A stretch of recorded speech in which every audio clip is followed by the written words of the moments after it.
Hey everyone, it's Jenny. I am back with another project share.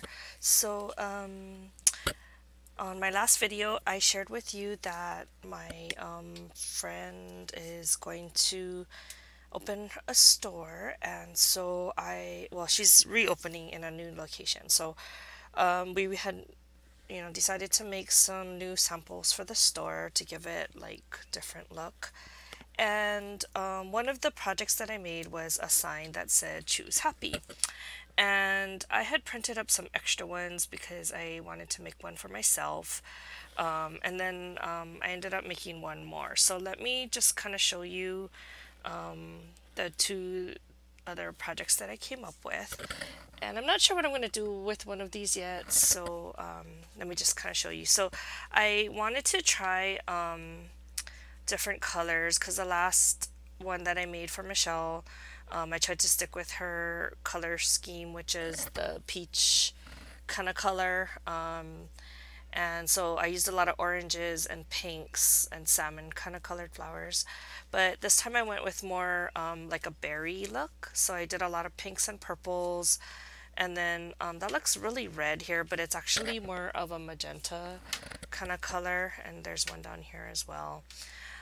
So that I just used a bunch of like Prima flowers, Wild Orchid Crafts, I Am Roses, and I don't even know what else I have here. I mean, I have flowers from all over the place, and if it matched the color scheme, it went on my project. So just like the other one, I minked up the Choose Happy, which is a printable that I found on Pinterest. I did it in gold, and then I added some cheesecloth here to make it look a little shabby. And that's about it. And then I just added the flowers. So that's my first one. And then I wanted to do another one because I guess I liked it. I was having fun. And so this one I made specifically for me because these are the colors that I like. So I decided to do like a shabby chic color scheme. So I went with the aqua, white and pink. And then I went and I glittered I used my stickles and I glittered every flower, and I like how it came out. And I don't know if you can tell, but the Choose Happy is actually done in pink, not gold like the other one, because I wanted it to be like to go with the color theme. And this, again, I used a variety of flowers like Prima. Oh no, this is like Petaloo, I think. Some Wild Orchid Crafts, I Am Roses. I know I have some Prima in here somewhere, and Petaloo. So that is the second one, and I don't know what I'm going to do with that yet. If I'm going to just put it in my craft room or if I'm going to give it away, or I'm not sure. I just wanted to make it. And then my last project, which I'm not going to post this video until I give it to the person, but me and my friend Linda, who is Elf Undo here on YouTube, she's the one that got me to start watching YouTube, and also she got me to like, well, I guess it wasn't really her, but she encouraged me to make videos. And one of the reasons why I decided to make videos was because, one, I wanted to enter into one of Tamika's swaps, and that was a requirement. How funny is that, right? And then another reason why is because I had a company where I was selling stamps. It was called Sister Stamps, and we're no longer in business, but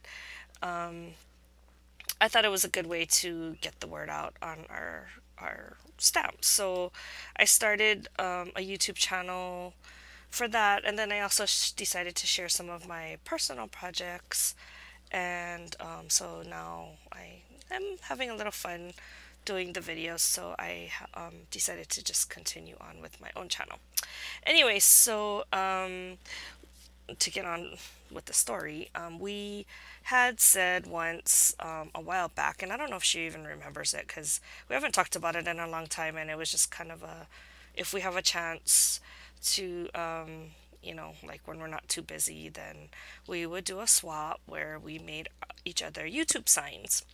And so since I was having so much fun making these canvases, I decided to make her sign using the Minc and so forth. And I actually had a different vision, but then it wasn't working out when I laid it all out. So I decided to go with something that actually, now that I look at it, looks really like a wedding. So I don't know if she's gonna like it, but I kind of like how it came out. So what I did was I had gone online and I made I gotta use Google Drive now because we don't have Word or anything. So I wrote her name, her YouTube channel name out on in Google Drive, and then I found the YouTube logo. So I printed that next to her name, and then I foiled it in gold, and then I wanted to do one with just all bling, but it just wasn't working out like how I wanted it to. So I scrapped that idea, and then I went more with like white roses with pink rose accents. It kind of reminds me of my wedding bouquet, actually. Okay, so the first thing I had to do was cover the sides with lace. So I got this lace that I had in my stash, and I glued it to the sides, and then it actually has like an overlap. So I wrapped it around. So you can't really see it here, but there's little bits of lace that was like kind of folded over. And then after I did that, then I glued on the elf undo sign, and then I started to lay out all the pieces that I wanted to put onto her project. So what I did was I just got kind of went through my stash and I found a bunch of white large roses, cream or ivory, and then a really light pink, and I just curled all the stems, and then I made it the layout how I wanted it. And then I picked a few rhinestone pieces from my bling collection, and I added it to the project. So I always want to put a heart. This is a large heart that I got from downtown LA when we went to Bead Factory. And so I decided to put one of those on there because that's kind of like what I like anyway. And then we also both got these cute bows with the dangles. So I decided to put a bow because all of us like bows. And then I put a butterfly because I think she likes butterflies, but it also reminds me of our friend Cami. So anyway, that is the main focal points. And then throughout the design, you'll see other like rhinestone pieces here and there that I tried to stick in for interest. Like there's one hidden behind there. There's one up here. See, so just to give it a little bit more bling, but not as to take away from the focal points here. So anyway, I hope Linda likes what I came up with. I'll be seeing her in a few weeks when I go to visit my mom, and I don't think we really have time for a full-on meetup, but I hope to give it to her then and surprise her with it, because like I said, we haven't really discussed it in a while, what we were gonna do or if we were even gonna still do it. So anyway, I just wanted to share that with you before I give it to her. And I guess that's the majority of the canvases I'm going to be making for now. I may make one more because I was kind of showing a picture to my hairdresser and she expressed interest in it. So I'm going to try find like a welcome sign that I can use to make for her shop. And then, like I said, I'm not sure what I'm going to do with the other two that I made, but maybe, I don't know, maybe I'll do a giveaway. I'm not sure yet. So anyway, stay tuned, and I will talk to you guys in the next video. Bye!